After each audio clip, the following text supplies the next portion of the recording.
you, the visibility that you can achieve in search engine can help you to achieve this type of goals. And the first thing that we need to understand is that from many years ago, search is still one of the most important activities on the internet. Just a little bit of statistics here. So you can see that people continue to use search engines to look for information. And we know, thanks in part of many of the Google studies, and you can see here the link that I share, where you can find much more information regarding the important role that search plays within the purchase process. Yes. Sorry for interrupting you, but here we have some questions. People can't see your screen. Can you check that out just a bit? They cannot see the screen. No. What do they see instead? Do you know? The waiting room. I think we should go and press the show my screen on on the top right. You can find it. Oh, let me see a little bit. Here it is. Let's see. Now it is shown. There it is. Okay. Thank you. Excellent. Okay. Excellent. Thank you. Sorry. Okay.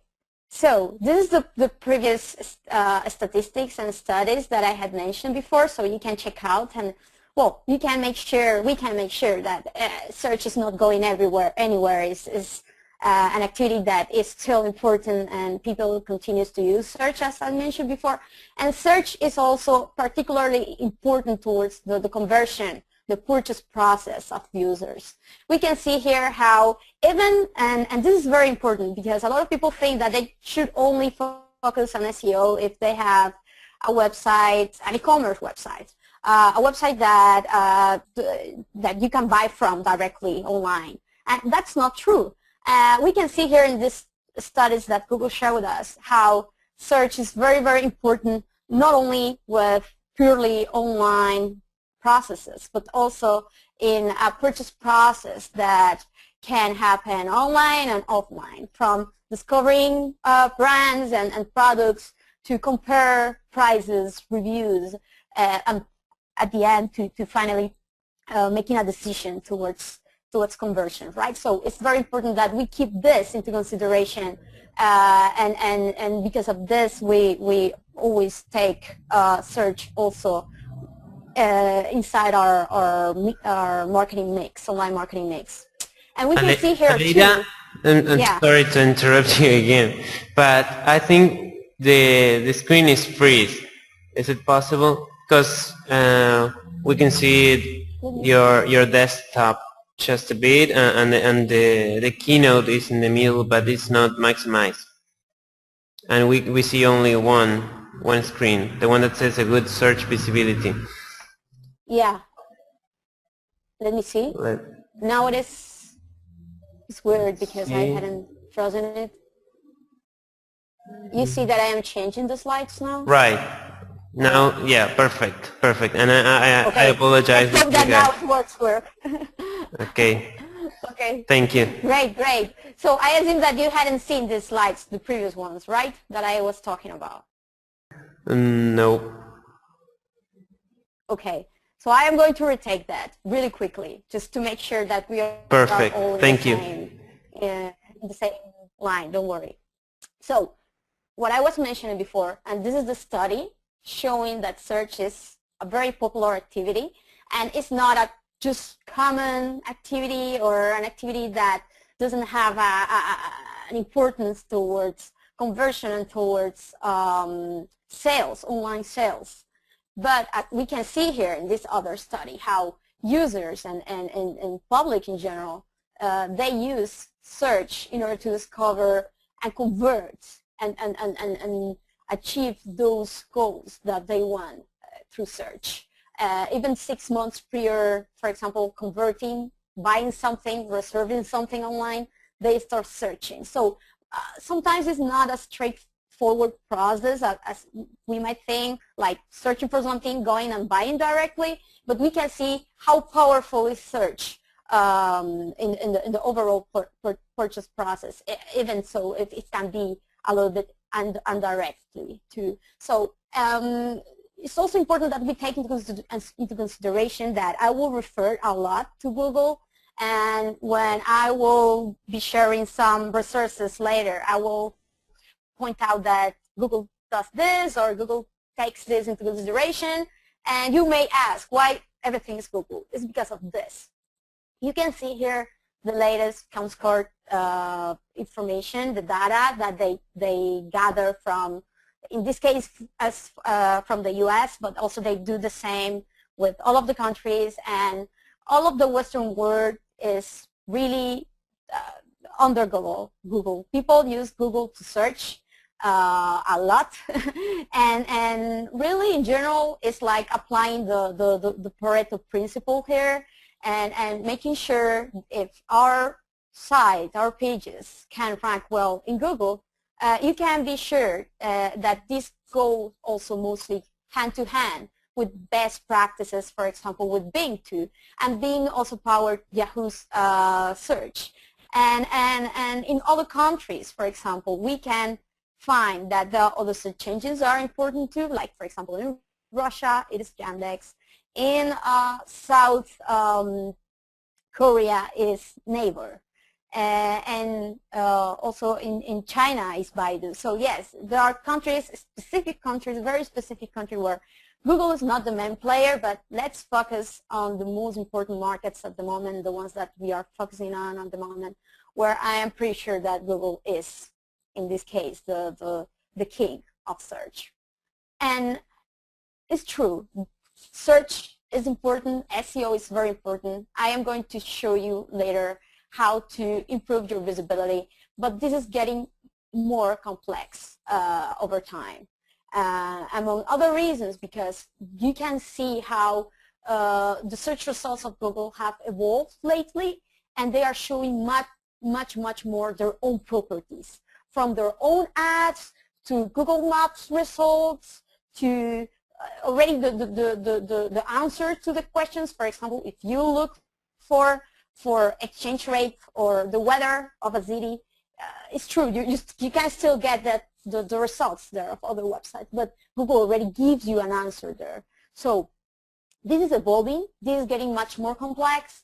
The search is, of course, it's very well used, Google is very well used, but it's very important to take this into consideration. And because of this, you will see that we need to really integrate in the day-to-day SEO activities with other online marketing activities too, and make the most in order to improve the visibility and to differentiate ourselves, not only from our competitors, but also taking into consideration that Google owned properties at some point are also competitors, and ads are also competitors. Even if users, and there are a lot of tests also that have shown that this advertisement don't have the same attention from the users, because users are already very aware that these ads are ads.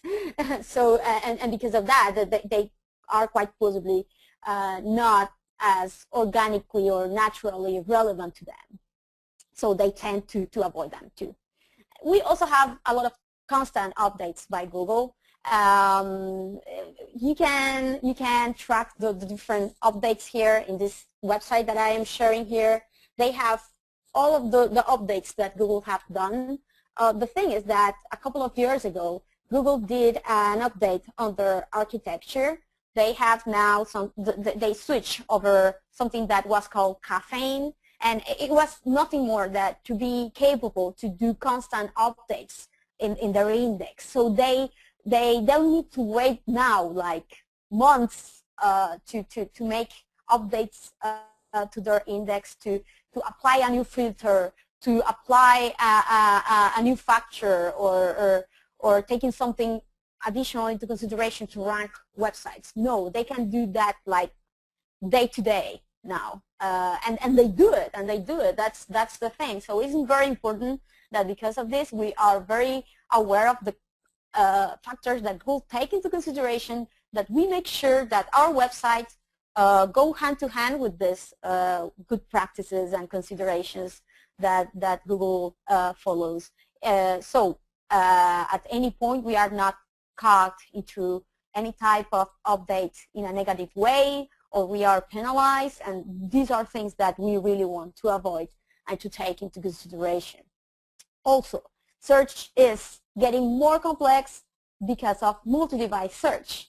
Now search doesn't only happen in your desktop, also happens on mobile, on tablets. People search everywhere now. They search on the go. They search, well, no, when they are driving, because it's not allowed, it's not good, don't do it please, you can have accidents. But people do it like while watching TV, or while going on the bus or on the subway, for example. So people continue to search in all of those instances and situations. You can see here also a lot of studies made by Google with data that they have gathered. And they show how a person can start searching on their mobile and can end up converting on their desktop, or vice versa. What does this mean for us, and for you as a business owner or a developer or someone who wants to improve their search visibility? That you need to take also this into consideration, that your website needs to be mobile friendly. Your website needs to look good on a tablet and on a smartphone too, in order to be able to convert and make the most out of the search opportunity. And another factor, Google's personalization. You can see here now how can I sign in to Google, and since I am signed in, well, my results here, I can see that there has been other people that have shared that specific website, and surely because of that, this website also has a higher visibility only towards me, not to other people. So this is also that you are going to see how we are going to take also this into consideration in our SEO process, making sure that we include our presence in Google+. These are users in Google+ in this case. So maybe Google+ is not the next Facebook, but it's surely important towards search, because like this we can get much more visibility, personalized visibility with our network of users that is also using Google. Finally, so you can see much more of this Google's universal type of results and complexity. For example, if we search for something in Google now, if it is an entity, whether it is, for example, a brand or company, a personality, like in this example, we can see that on the right hand, on the right side of the screen, we have much more information about this person in this case. And this is because, well, Google has integrated something that is called Knowledge Graph. Google is trying to understand much more what are the things that they index, that they identify, that these things are not only text objects or HTMLs or purely images. No, these things have meaning, and they are understanding much more and be able to show these different entities and elements that they already identify like this with a type of Wikipedia-like results. And it's because at the end, what Google wants is also to provide the most relevant type of results, and ideally that you don't need to leave them in order to get the desired answers, right? So this is an additional, can be a complexity, yes, but also can mean an opportunity for all of us in order to improve our visibility in this way. And I am going to show you also how to include some type of annotations in order to improve your visibility in a much stronger way in the search results. So taking all of the previous into consideration, we can see that we need a consistent, long-term, and integral SEO process. It's not about tricking or about manipulating or about some purely technical steps that we need to take, but we need a real strategy in order to improve our visibility in a long-term, consistent way that goes hand to hand with the functionalities of Google, and make the most of this visibility in order to convert these users. So let's start understanding how search works. And this is the typical page, result page that we get. For example, when I search for women leather jacket sales, let's see why is Macy ranking #1 here and ASUS ranking #2, Overstock #3. Why?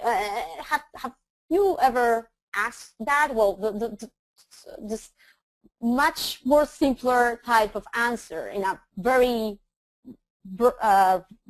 overview type of way is because of two main or general factors. One is relevance and the other one is popularity. When Google goes and try to identify which pages are relevant for the query that we have entered there, they go to their index and see, hey, well, this person is looking for women leather jacket sales. So let's see which one of the pages that I have already indexed, that I have discovered on the web, are including those texts, are including that information. So you can see here, even Google underlines or make it bold the text that already are including those keywords on the title, on the meta description, the 2 lines of text that are under the title, on the URL. So you can see how Google takes the relevancy of the content of those pages into consideration. So that is one big factor, that these pages need to talk about the topic that I'm looking for. So because of that, Google can say, hey, yeah, this might be the right answer or the right pages that this user is looking for. And on the other hand, we have popularity.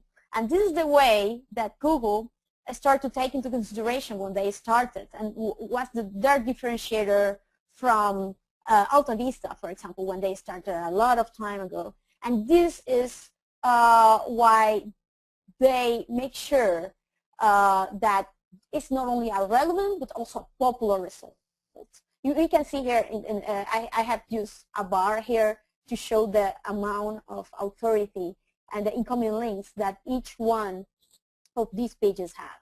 We can see how Google measures popularity, and we are going to dip much more into that later, but in general, it's because of links, shares, and endorsements. So if my page has a lot of links, incoming links from other sites, it's like if my page has a lot of votes. A lot of people really likes my page, so they are linking to my page. So we can see here how, for example, the first result not only includes the leather jackets in a very strong and powerful way on their title and also in their content, but also they have a high authority, a high popularity, because they have a lot of links. You can see here the DA means the domain, the whole site.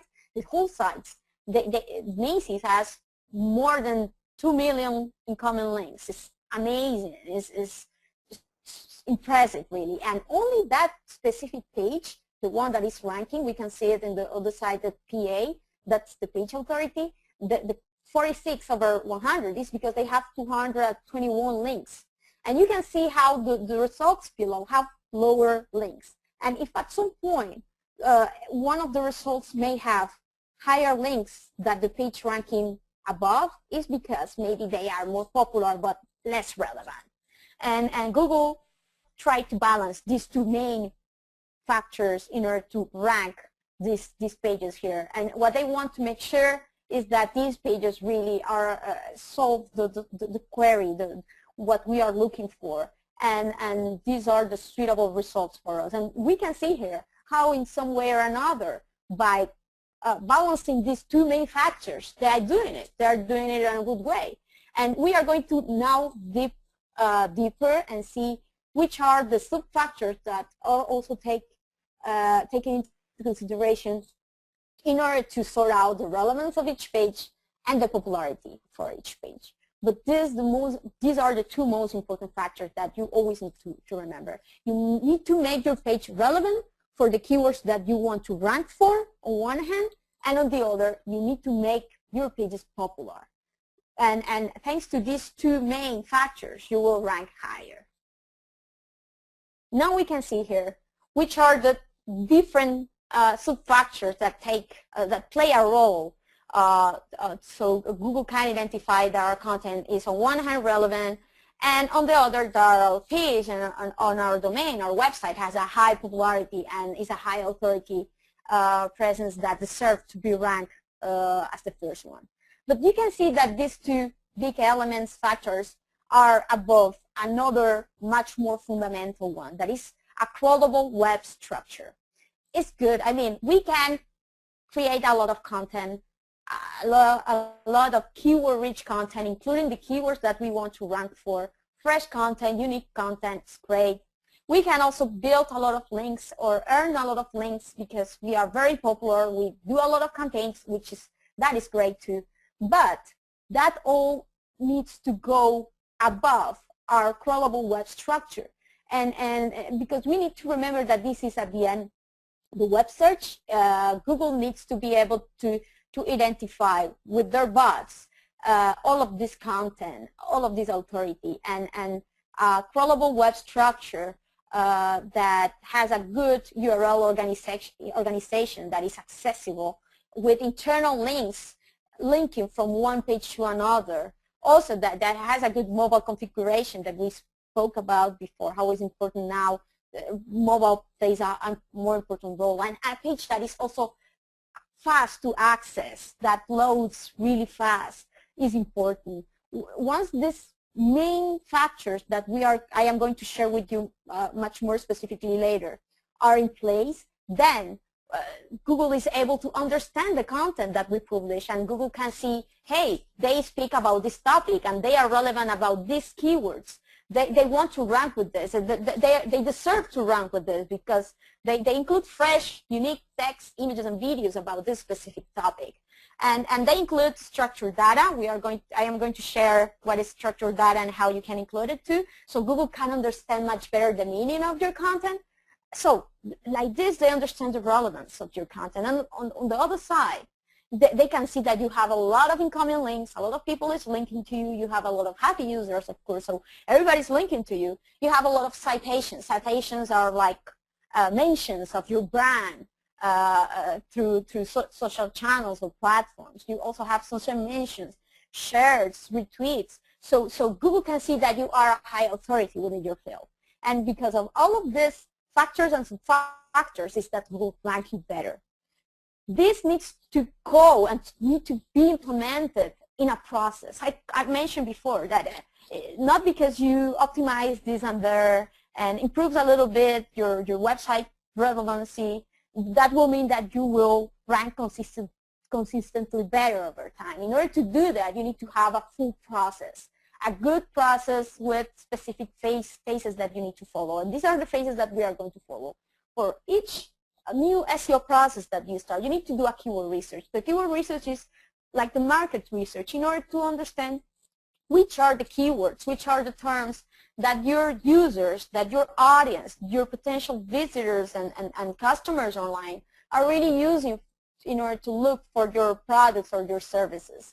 You might assume that they look you in one way, but maybe they are using you with a synonym, for example, or with another term that you may not have thought about, and you are losing opportunity because of that. So the first step is to know which are the keywords that are good for you in order to rank for. Then, after that, is that you are going to take into consideration all of the best practices that we are going to cover to make sure that your website is crawlable, is accessible, is indexable, and you include these keywords in a user-friendly way within your content. So your content is relevant for these keywords and deserve to rank for these keywords.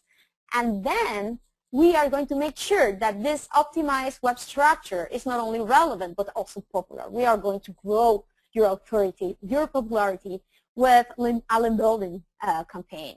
And we are going to cover the steps that you need to take in order to do that. And at the end, of course, as you should do that with any process that you implement, you need to measure the results.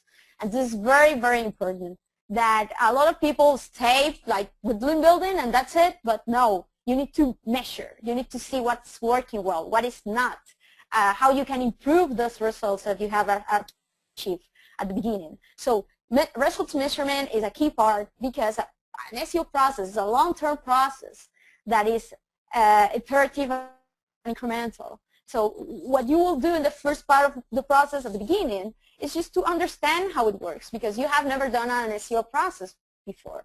So after you understand it, you will be much more capable to make better decisions and to optimize much better, to select better keywords, to exclude the ones that are not working well, to focus on the ones that you have identified that are you took into consideration at the beginning but are really, really important. So this is very important. This is the whole process that we are going to follow now in the presentation in order to discover much more.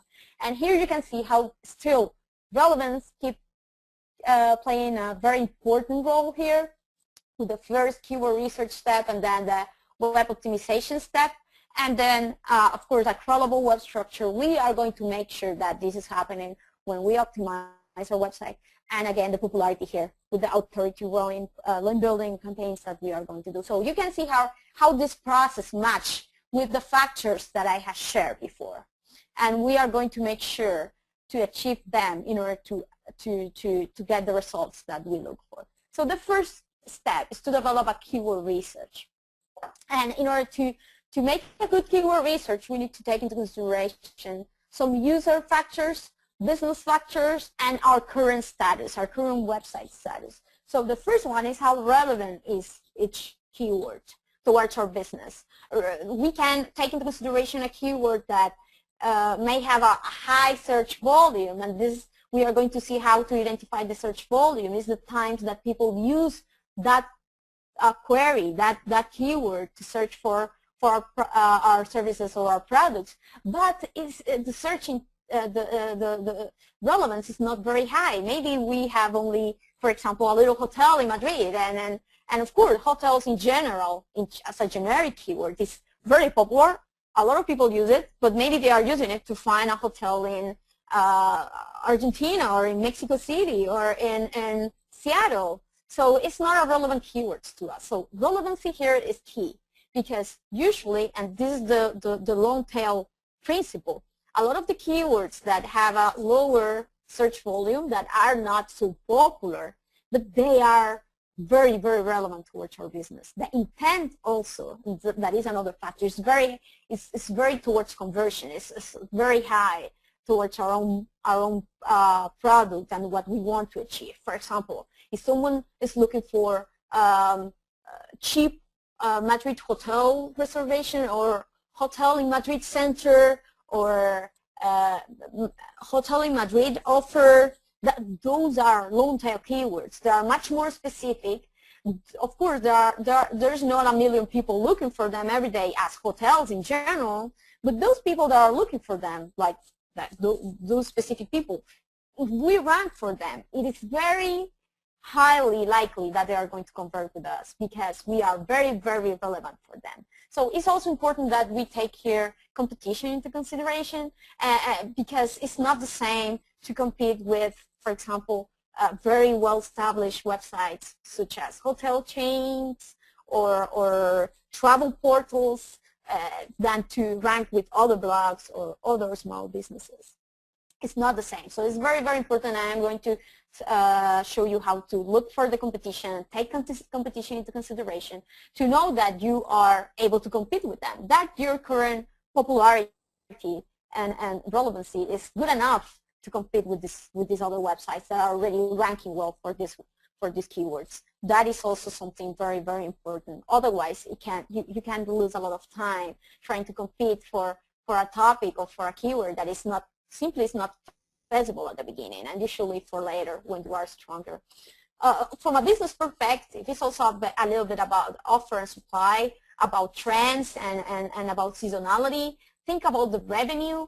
You should choose your keywords wisely, not only by the trends that users have and the behavior of the user, but also your own needs, of course. If you want to push a product or a specific service much more, it works a lot that you really push that one before. If you see that your high season is coming, there are some products or services that you will likely try to push much more.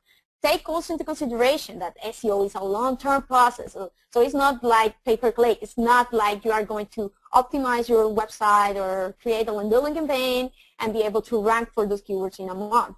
No, this can take many months, so it's something that you need to plan ahead very wisely. And your status. If you are ranking like number 80, and we are going to see how you can check your current ranking for a keyword in Google. If you are ranking number 80, you cannot think about going and ranking in the top 10 results or number 5 or number 3, like within the first 3 months. No, it's not possible. So you maybe want to prioritize those keywords that you are ranking well already in a very natural way in order to push them more at the beginning. So you can see those first results coming from these keywords at the beginning. And also your content capacity to create relevant content for these keywords. Maybe you have a lot of restrictions with your website, you don't have the capacity, so even if a keyword looks very prominent and with a lot of potential, if you are not able to create content for these keywords and you are not relevant for these keywords, it's like there's no way that you will be able to rank for that one. So taking all this into consideration, we are going to create this keyword search matrix, and in this matrix, we are going to include all of the keywords that we want to rank for, which is the first column here. Then the local monthly searches that we are going to identify using these tools here, that I am going to show which of these tools serve for each of the information here. Also, our current ranking and the domain authority of my competitors, the websites, the pages that are already ranking for these keywords, from a domain, from a website perspective, and from a page perspective. What is the amount of links that these websites already have, the domain authority and the page authority. And when I fill all of this data here, I will have a much better overview to prioritize the keywords, taking all of these different factors into consideration, the ones that have the highly local monthly searches, but still they are relevant for my business, that I am ranking already in a good way, so I can, reach my results, very soon, not in a long time necessarily. And then the ones that have a reasonable type of competition, that I am not going to die before seeing the results because my competitors for this specific keywords are simply too strong for me, or they are very well established brands that have been there for a while already. So much more specifically, in order to identify which keywords are relevant for my business and their local monthly searches with Google, what's the amount of time that they are used within my audience, by my audience, to search for my business, you can use any of these tools. And these tools in general, they work in the same way. Google AdWords, Google Planner, Google Trends, SEMrush, and Oversuggest. You include the keywords, you select for which country and for which language do you want to know the amount, and the tool will tell you the amount of monthly searches that this keyword has, and also provide you additional ideas of keywords that maybe you don't know about, you don't know they exist, right? And they might be really important to take into consideration for your process. So this is the first step that you need to take with these tools.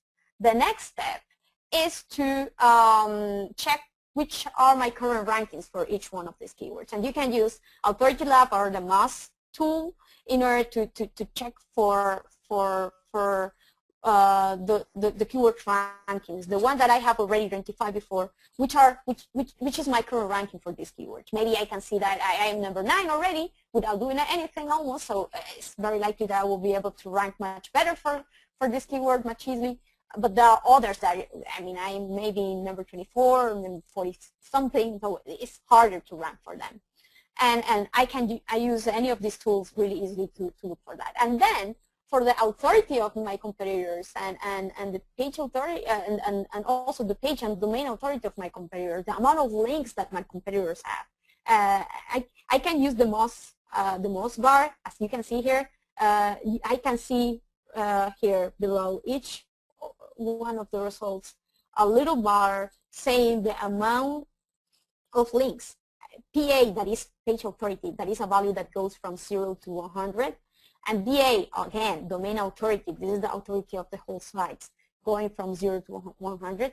The stronger it is the higher it is. So for these are not absolute numbers. These are all relative to my own site. So if you go and check your own site, page authority and domain authority, and you see that you have 12 maybe for your page authority and 20-something, 25 maybe in your domain authority, and these are your competitors ranking already in number 1, number 5, and number 10 that have like 7 million incoming links versus your 200 links, and they have 95 of domain authorities versus your 25, well, it's very likely that this keyword is not suitable to follow or to take into consideration at the beginning, and it's better that you leave it for later. So you need to compare and see the competitor's authority here, and to select those keywords that will really be feasible for you to achieve at the beginning.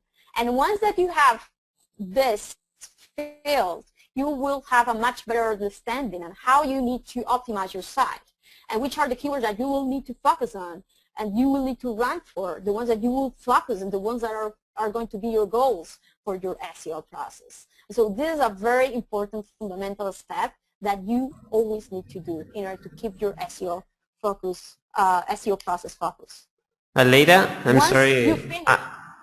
I wanted just to say about what you were saying, that we have some questions here regarding how to compete with one of these really big companies, and I just wanted to to say for all of those who were asking that, well, what you said, just to recap a bit, would be like try not to compete directly using the same keywords. Try to go with the long tail keywords, right? Can you go just a little bit on that, because we have some questions? Yes. I mean, that doesn't mean that you won't optimize for them. That means that those keywords will be the keywords that you will be focusing on the longer term, understanding that you are likely not to see a much stronger or much more important results in the short term. So maybe you can start parallelly taking those keywords into consideration with the ones that are much more feasible to target in the shorter term. And yes, the thing is that there are always the biggest players in every market, and these are very well established companies. So maybe you don't want to. What you don't want to do is to compete with them like hand to hand, like for their most important keywords all of the sudden at the beginning.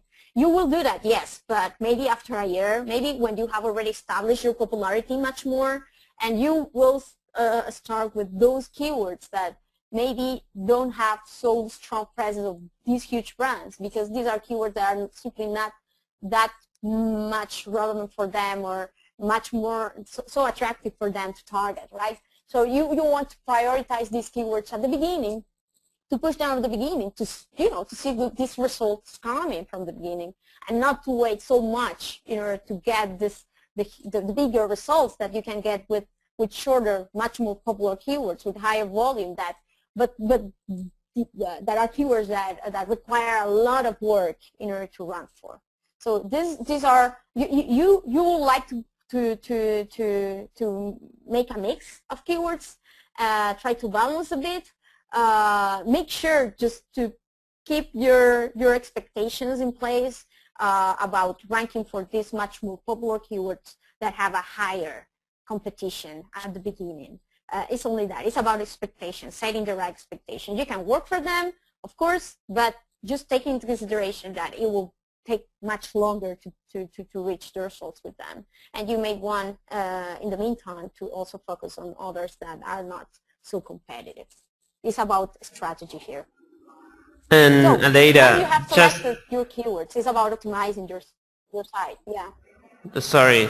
I was just a Craig here. Well, was just asking about another way more than using different keywords. I think you just answered that, and I was just thinking that maybe local search could be, for some business, a good way I will, to avoid it, right? I will cover that also Oh, later. perfect. So maybe Perfect. you will like I will really would like to finish the presentation Sure, first. sure. So you can see what I mentioned or not mentioned. I also mentioned local. Yes, to gain Perfect, additional perfect. visibility for if you are a local business with a physical offices. Okay, So yes, yeah, great. yes. Just stay here with us and you'll be answered. Okay, Yeah. thank you, Valeria. Yeah, and also, I just want to advance, sorry, because if you have a lot of questions at the end, I want to be able to answer them, so don't worry, okay? So, Sure. which is important is that you need to map your keywords to a hierarchically organized URL structure, and this is super important. Don't try to rank for all of your keywords with your homepage. I have seen a lot of websites doing this. Your homepage should be for your much more generic keywords, the ones that in a general way describe your business or your products. For example, if you are an apartment rental business, and I am going to show you an example about that specifically later, you will see how, for example, your homepage need to target like apartment rental or apartment accommodation rental or apartment hire, the generic keywords. And then you need to have for each one of your specific locations or products or services a specific internal page that target that specific keywords. So you need to have, in this case of apartment rental, one for Rome, one for Madrid, one for New York, one for San Francisco, one for each one of them, one page targeting this keyword that will convert for this keyword, where users will be able to find specific information for these products, and you will like to rank each one of these specific internal pages for these specific keywords, not your homepage. This is very, very important, because the keyword that you have selected before need to map very well your structure here. And you need to have a sitemap, you need to visualize how your overall URL organization map these keywords in order to know which URL, which page are you going to rank and optimize for each one of the keywords that you have already identified as a target for you. Additionally, it's important that to make sure that Google and any search engine really find all of your internal structure, your internal pages that you generate. It's important that your menu is crawlable. It's a text menu, and you can use CSS drop-down menus, but make sure that the HTML code is in place, that the href URLs here, the links are there in place in the HTML.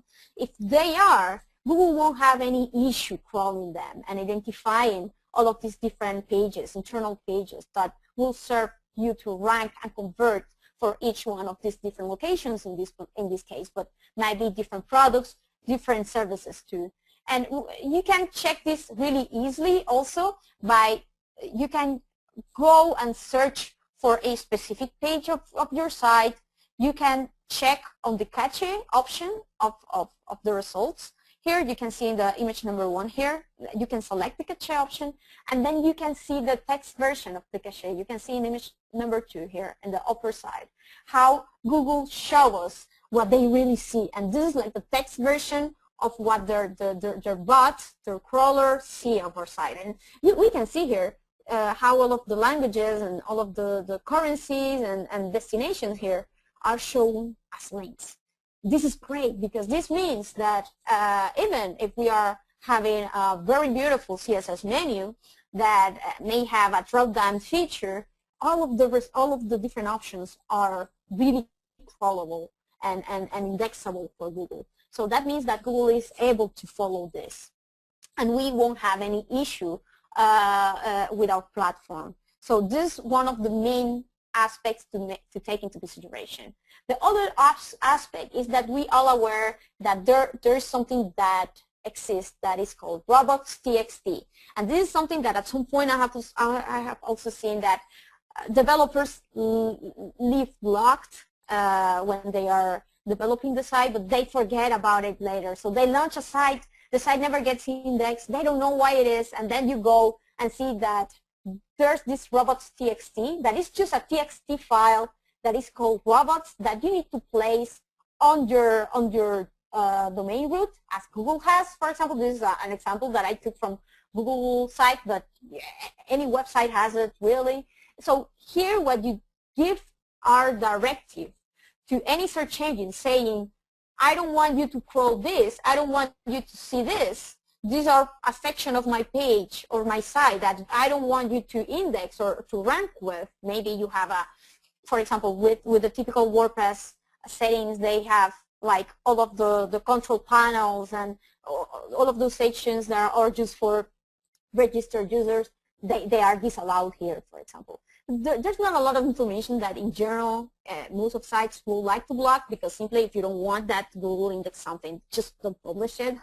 But there are always aspects that you will need to check, and just make sure that when you launch your site at the beginning, your site is not blocked, because unfortunately I have seen that happens again. And if you want to learn more, because this is much more technical and can become also complex, robots.txt specifications are here, and Google has a developers section only for that, and you can see all of the basic definitions, all of the directives that you can add there, how it works, and how you can use it for your benefit. And the same happens with SITEMAP.XML. SITEMAP.XML is an XML file that you can, in this case, you can publish it as the HuffingtonPost.com website that I have here as an example on your root domain, but also you can have it wherever on your domain structure really. But so you can, what you do here is to generate this XML file, including all of the URLs that you want Google take into consideration. So this is great in order to push those new URLs, or if you are a blog that you are publishing a lot of news content or fresh content all the time, and you want to make sure that this new content is indexed by Google. So publish it like this, including it on a sitemap. And how to generate a sitemap? Take a look at this, again, Google Webmaster research here that I share with this URL. And you will be able to generate sitemaps following this specification, not only for your HTML pages, for the text pages, but also for video, images, news content, mobile pages, all of this different type of information and content that you may be publishing, to make sure that Google understands that you have it on your site by publishing it. And then, once that we make sure that our content is identified and crawled by Google, we need to make sure that this content is relevant, right? Remember that this was one of the big aspects to take into consideration, the big factors. So we need to optimize everything for each one of the pages that we want to rank for with the keywords that we have identified before. From the title, the URLs, the anchor text of the links. The links have some keywords there. For example, in this case, apartment in London. You can see this little link here. It is including the keyword again. The all description of the images and the file names of the images, the headings, the meta description here that we see on the code, unique and fresh text that also talks about apartment in London. This is a page that is totally optimized for apartment in London apartment. So you can see how they include also the different type of keywords or that mean the same thing, synonyms or alternative keywords, but they are all optimized for the same type of topic and intent, London apartment. So you can see in the title how they include London apartment, best apartment in London for rent. And then on the heading, apartments in London. And it's user-friendly too. You can optimize while keeping it friendly for the users. I don't want you to spam. I don't want you to include keywords everywhere in a bad way, because at the end, remember that you are optimizing for users. The search engine is only a bridge here. And if you push too much, and if your content is not looking good, at the end, even if it includes a lot of keywords, well, maybe it ranks, but it will convert a lot, right? So it's very important that all of the different aspects of your pages are very well optimized for the targeted keyword that it is shown here. Another very important issue when optimizing your website is avoiding content duplication issues. And you can do it by specifying what is your preferred domain URL setting, implementing 301 redirects. These are redirects that take you from one page to another when you are going to a place that you don't really want users to go. For example, here I have a redirection set from aleidasolice.com, that is my domain, without www, to the version of my domains with www. This is something that is always recommended to do, whether use www or not use www, but don't use both, because at the end you can have internal content duplication issues or many internal pages that are showing the same information ranking for the same keyword. You want to avoid that, and in order to avoid this whole issue, what you should set are 301 redirects. These are redirects that not only take a user from one page to another, but also the bots of search engines, and also these are redirections that send popularity and all of the potential links that have gone to the previous URL, the one that you want to move from, to the new one. So in this case, you don't waste all of the popularity that at some point, for some reason, someone may have created towards that page because they have linked to that page for some reason. So this is all taken with your 101 redirects. It's very important that you define how you want to set your domain and keep working with that, and make sure that you refer that you 301 redirect your other versions to that one.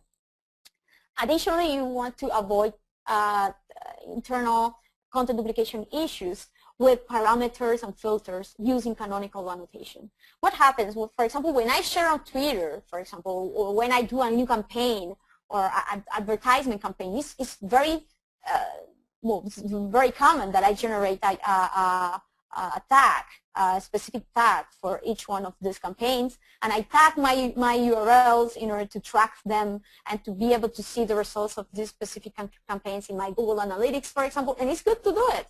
But these URLs with these parameters here can generate content duplication issues because they show the exact same content than the clean URL. So in order to avoid that content, Google has created something that is called canonical annotations, and you can see here how in my URL with the parameters, I include here a link rel canonical pointing to the original URL. Like this, I am saying to Google, hey, for some reason, in this case, because of a campaign, I need to generate these additional URLs, but these additional URLs are not meant to rank, are not meant to be shared in the rankings, only by users. So please don't take it into consideration. Just take this one, that is the original one that I want to rank with. So like this, you keep a consistent structure and you make sure that you won't rank with a page that is duplicated, internally duplicated for any reason. You also may want to avoid internal content duplication issues by using the pagination annotations. Again, you can see here, these are annotations that you simply include following the specification shared by Google in this page here. Because we may have pages that follow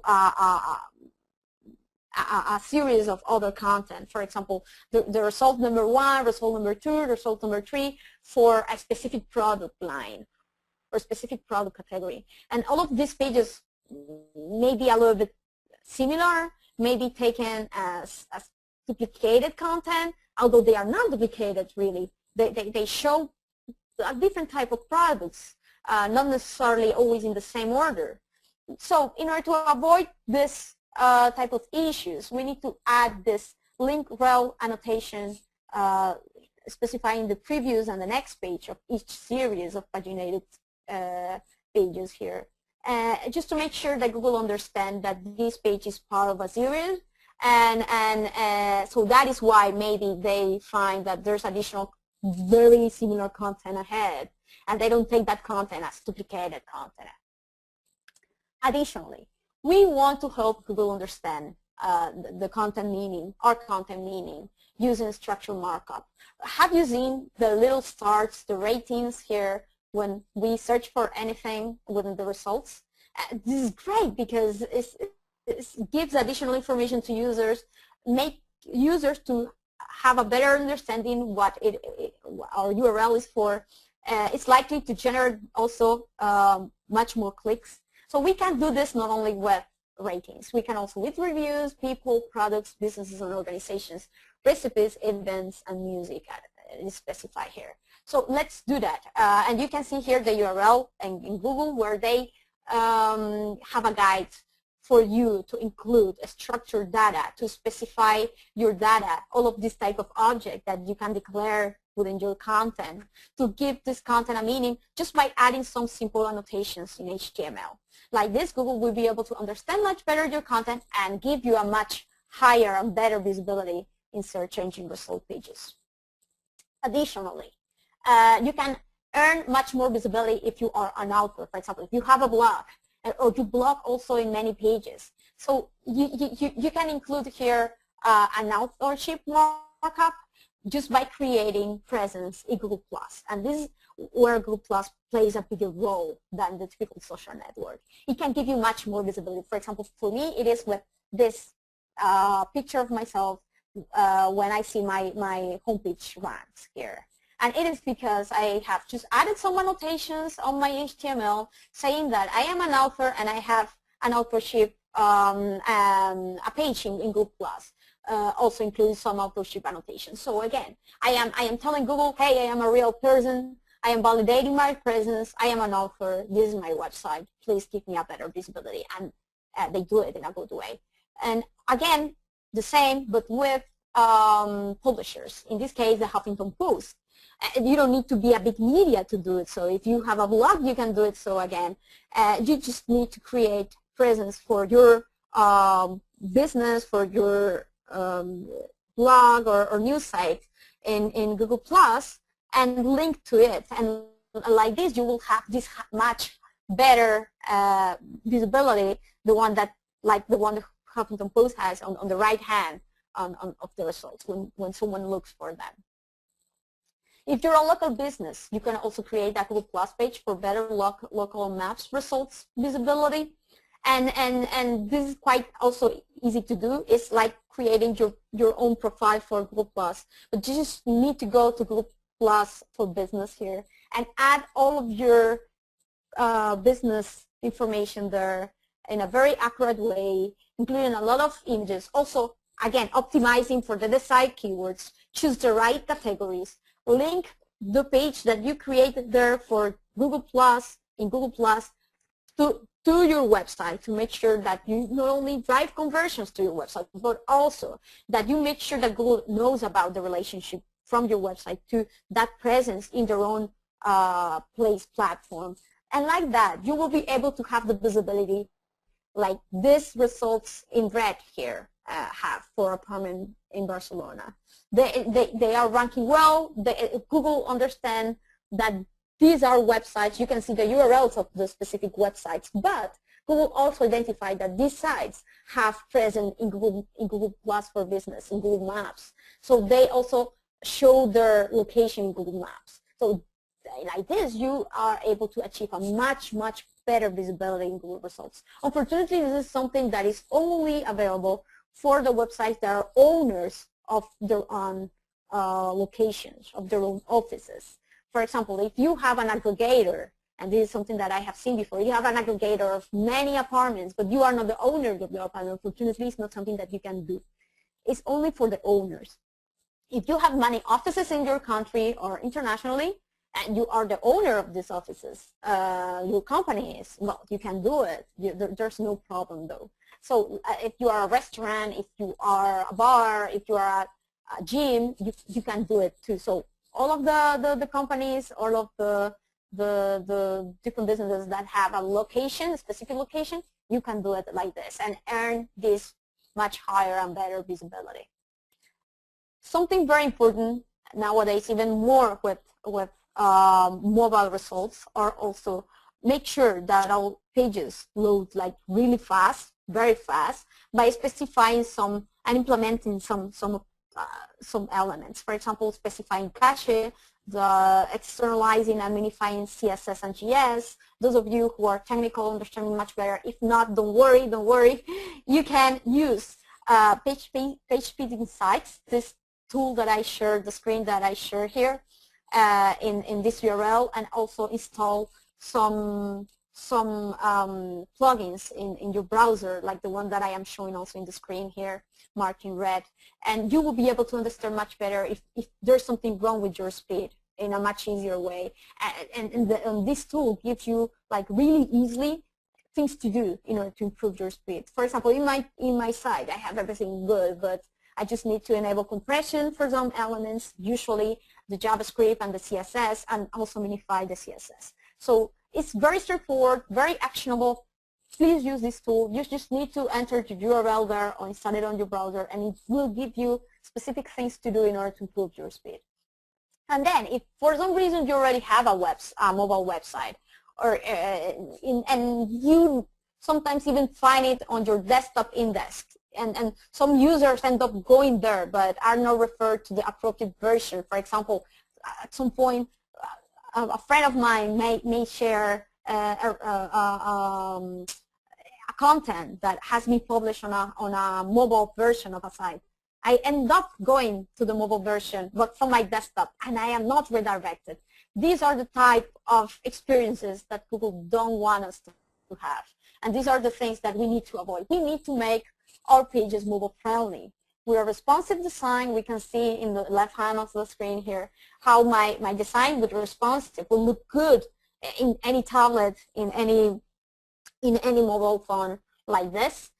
Or then, if mobile, to implement a mobile version with responsive web design is not an alternative for me at the moment, I may have to develop a mobile target website under an M subdomain, like for example in this other example, theater do. What it is important though is to make sure that each user look the right version.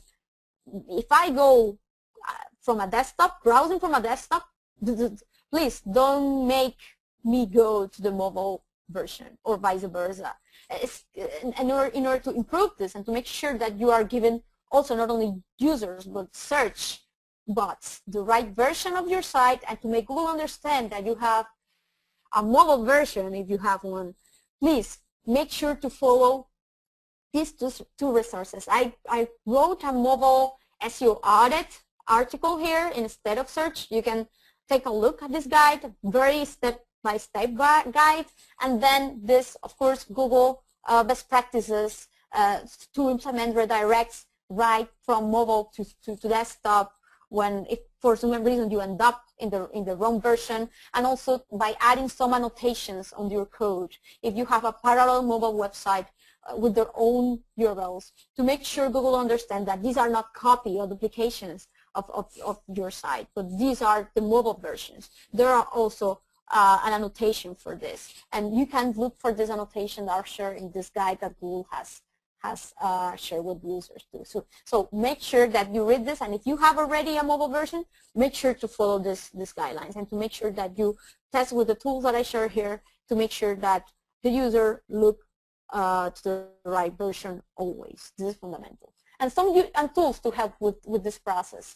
This is the Moz SEO toolbar, the one that I use to get the popularity and the incoming links in the search results, remember, but also it's great because I can go to any page and I just need to right click and select the option, an option that is given to analyze the page, and this plugin will give me, is a totally free plugin for Python and Chrome, will give me directly without needing going to the code, which is the title, the meta description, the H1s, the keywords that are included, for example, on the images, also the page attributes, how many incoming links this page has, if there are any canonical annotations also there. So this is a great tool to have when analyzing a page. And if we want to do this in a higher volume type of analysis, this is the tool that you need. Screamifrog is a free crawler. It crawls for free up to 500 URLs, I think, But after that, you will need to pay, or you can crawl little by little the different section of your site if you don't want to pay. But really, the payment is really low, like 99 pounds or something like that, because they are British per year. And believe me, it's worth it if you are going serious with SEO. You just need to enter the URL there, and it will crawl your whole site as Google does. It will replicate Googlebot behavior, and you will be able to see not only the URLs, but the status code of each page, the titles, the meta descriptions, if there are any canonical annotations, the images, if they have all description, which are they, if you have content duplication issues on the titles, they will also tell you. If there are some type of annotations in your code that you may have not identified, it will help you identify this. So believe me, this is a great tool. You should test it if you're going serious with SEO. And this is fundamental for any web owner. Google Webmaster Tool, usually, you should already have it, I'm pretty sure.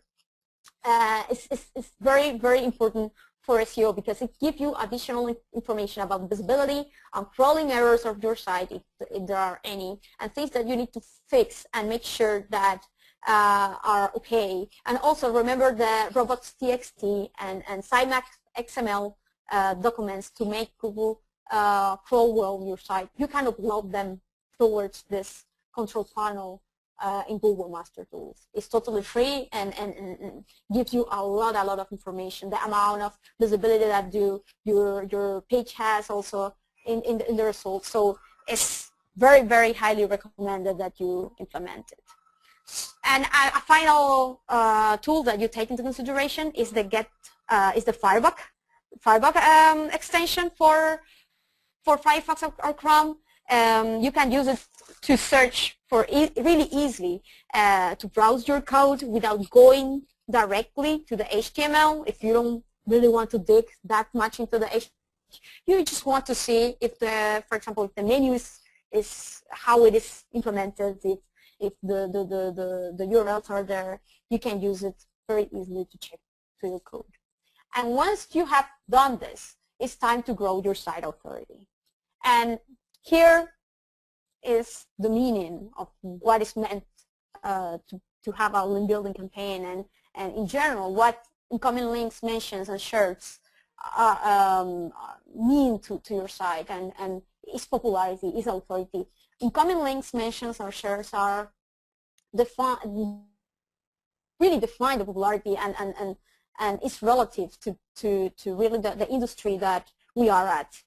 You cannot say, I have a lot of links because you have 1 million links. It all depends how many links your competitor has. If your competitor has 10 million, so even if you have 1 million, that is too low.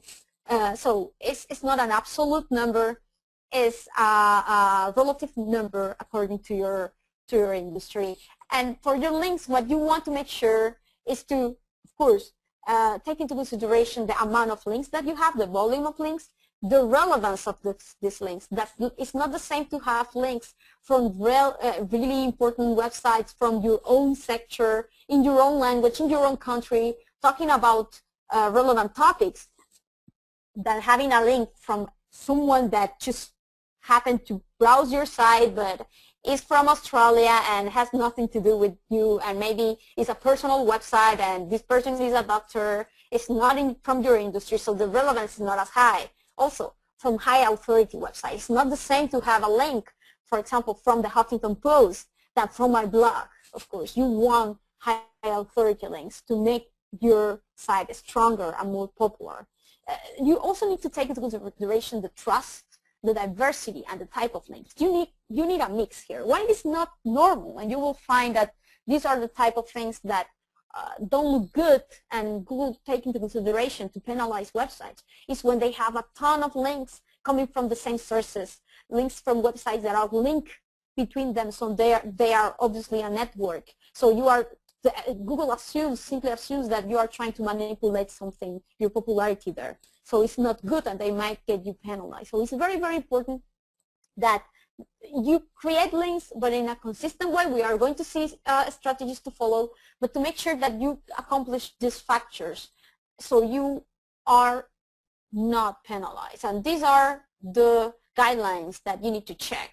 The link scheme guidelines that Google has published, you can check it here. And what Google doesn't want is that we fake that we are popular.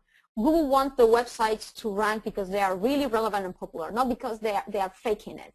They don't want fakers. They don't want sites that manipulate links in order to look like if they are like really an authority in their field when they are not really. So in order to take that into consideration, please read this guidelines here. Make sure to follow them if you don't want to incur in any issue. Also, I have been asked a lot by this. What happens if my competitors come one day and start creating a lot of crappy, bad links towards my site and want to hurt me because they know that it's something that is penalized by Google? First, if you are creating good links, it doesn't matter much if your competitors are, for example, giving you like the 5% of your links. What it is harmful is that if you are not doing anything, you are not creating links towards your site, and maybe 50% of your links coming from really fishy places, from, I don't know, porn websites or websites that don't have anything to do with you, spammy websites that you don't want to be related with. So Google can think that you are trying to manipulate them or do something wrong, right? So because of this is why Google launched the disavow tool, the one that I'm sharing at the right of the screen. And you can see that there is an option that is in Google Webmaster Tools that will help you to say, hey, for some reason I see that I have a lot of incoming links. We are going to see how you can identify your incoming links coming from other websites. And you can see that there's this really website that you don't have anything to do, that for some reason is sending you a lot of spammy links. You are afraid that you are going to get penalized. So you just simply go to the tool here and make sure that you disavow these links. And you say, hey, I don't have anything to do with the links of this domain. Please don't take them into consideration. And you are going to be completely fine, and your competitors are not going to be able to spam you like this. So the first thing to do once to understand what you need to do to create links is to understand first what you already have and how popular you are from a link volume, quality, and growing trend compared to your competitors. So we have here two tools, Majestic SEO and Open Site Explorer. And these two tools are great because you just need to enter your domain and the domain of your competitors, and it will give you the graphic and the data of how many incoming links do you have versus your competitor, how much authority are these links passing to your site versus your competitor, if these links are coming from different websites or from the same websites, and the trend of growth of these links. For example, you can see like really easily with Majestic SEO if a website has done some type of spammy link building, because the growing trend is huge, it's crazy, it goes like really high from one day to another. It's not simply natural, and you then see that they haven't published content during that time. So you can be sure it's not natural, because if they don't publish anything, how come people start linking a lot to them, right? So these are tools that you need to check out in order to analyze your incoming links and compare to the ones of your competitors. And it's also about checking who links to your competitors to start identifying potential strategies. Check who's linking to them and who are still not linking to you. Check their authority and identify which are the most important websites that are already linking to your competitors. These are websites that potentially you would like to contact in the future and say, hey, I am seeing that you are already linking to my competitor. I offer something similar. Let's do a collaboration. Let's do something together. I have also a lot to offer in this specific field. So it's very important that you identify this also with Open Site Explorer, the tool that we have seen before.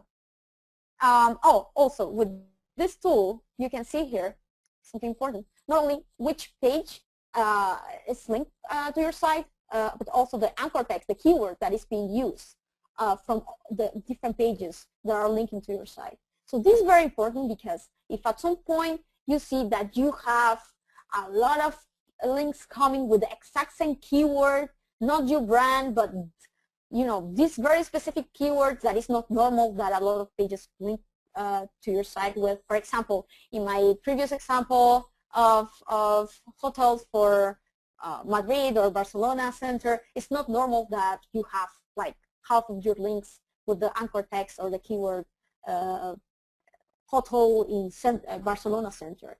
That is a very elaborate phrase. It's not a natural phrase to link with. The normal thing is to link with your brand, with your site name, and with the most generic and popular type of keywords that your site might have.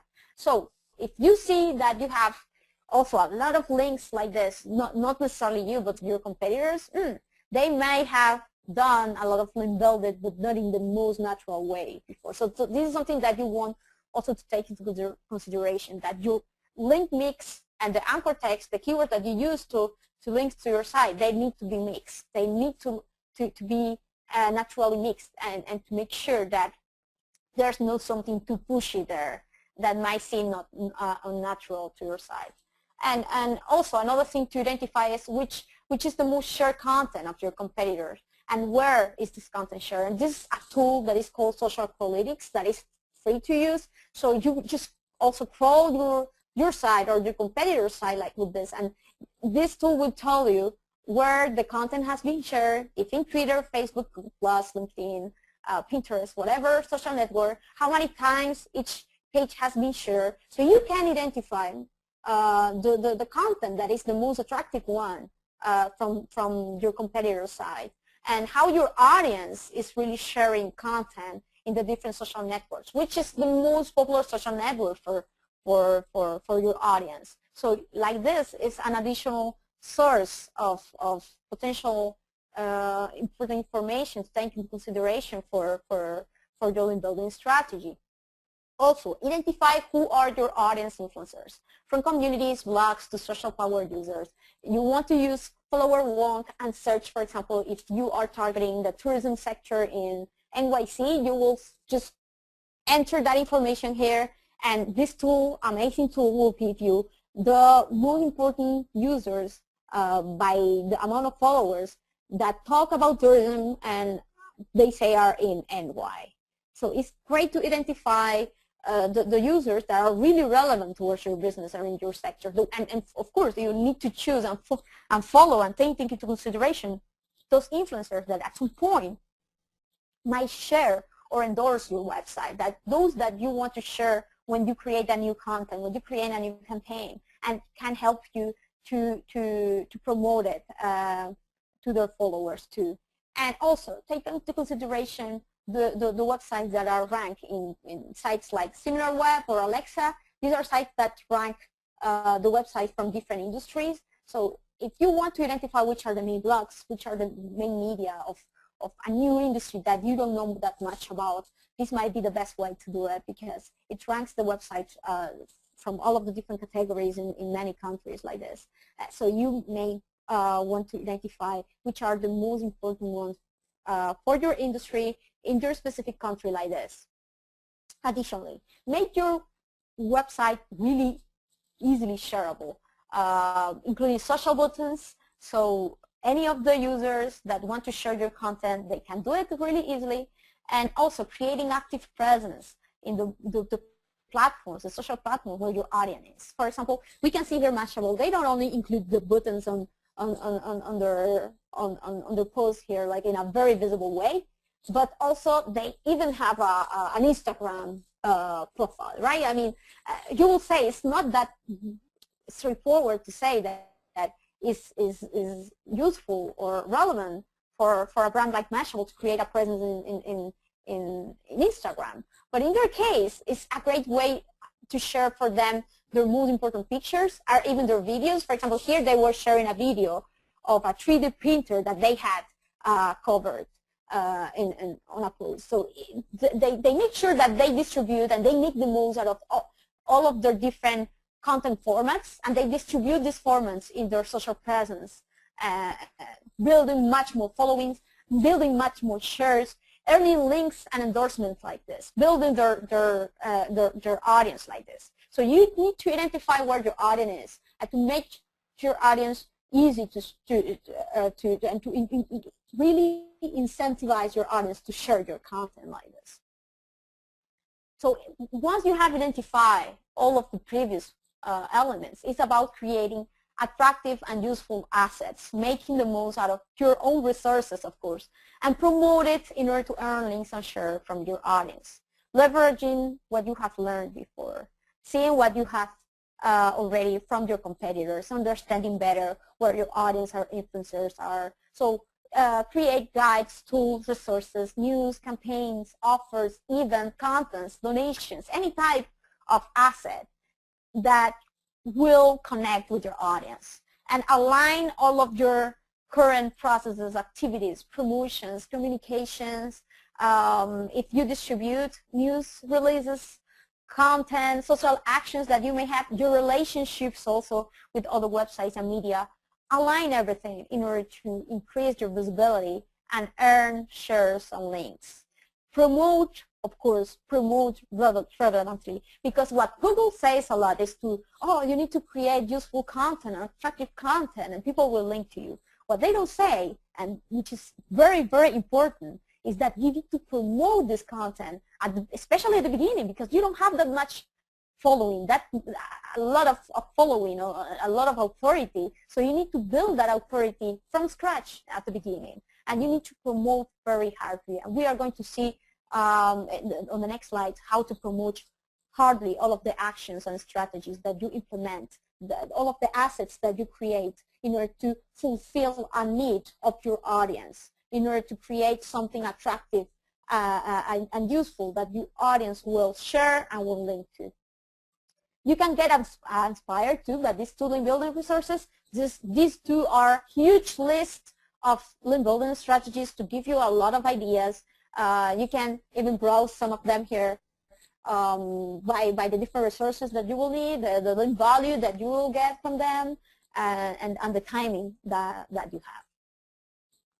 Also, and this is what I talk about, promotion, it's important that you do outreach. Outreach is to contact those websites, influencers, those top sites that you know that will give you a lot of visibility to your assets, to your strategy, that content that you have built, those resources, those tools that you have developed. So especially at the beginning, it's essential that you give and you push the visibility of your assets to the desired audience. So for this, you will need to identify, as I mentioned before, which are your influencers, which are your top media, and there are tools additionally to do this, like this one, Link Prospector by Citation Labs. You can enter a query there and it will rank the website. It will give you the websites that follow your criteria for your industry, in your language, and it gives you also additional details so you can contact these websites. And once you do, you want to leverage these tools for your Gmail, for example, Rapportive or Boomerang. This let you use your email really as a CRM, so you can schedule emails, follow up with emails much more easily, make sure you don't miss any emails, that you communicate in a much more straightforward way with your potential content that you really want to get in touch with in order to promote your content on your website. Something important and fundamental. All of the links that you earn is fundamental that you track them. And for this we have BuzzStream. This is a tool that is great because it lets you add all of the links that you have earned for from all of the different sources that you may think of, any website, and you can track it really easily, and you can check over time if they still linking to you, if the link is follow or not follow, if it has value, it has no value, how much value, which is the keyword that they are linking you with. And you can also set alerts with Google Alerts here. So each time that your brand or is mentioned, or your competitor's brand is mentioned, you can get an alert. You can just generate our RSS feed here, and just make sure that you follow the RSS feed with your feed reader in a much more easy way, so you don't get a lot of alerts through the day. You check them whenever you want. And you make sure every time that you are mentioned, you go and check and see that if you have a link. If you don't, it's a great opportunity to say, hey, I see that you have mentioned my brand, my company. Why you don't directly link to me? I can, we can establish a collaboration or something like this. So this is a great way to track your results on one way, and in another, your reputation and also your brand mentions that you want to get into consideration. And finally, the last step, but not less important, is to measure your SEO results. All of what we have seen, it's important that you make a plan for all of these activities with times, resources, KPIs, and goals for each one of the activities that we have seen before. Make sure that you take all of the resources into consideration, and all of the stakeholders in your company are here, and this is shared among your team, and everybody can follow up easily if everything is advancing as planned, and if for some reason it's not, they can take the appropriate actions. Also, identify for all of the SEO project related costs at the beginning. Identify them, include them, make sure that you know which are them, that you have the required resources, and you know which should be your break-even point from a traffic, a conversion perspective in order to achieve a positive ROI for your SEO process. And here I have built this tool that I have shared. It was meant for international SEO processes, but really you can use them. Use this tool for any SEO process. Just make sure that you add the cost of your international, in this case, your SEO process in general, the average conversion rate that your website has, and the average conversion value. And like this, you will know which are the amounts of conversions and the amount of visits that you will need in order to achieve a break-even point. And then you will be able to calculate from time to time how far you are, or how much do you need still to achieve that break-even point. Like this, the idea is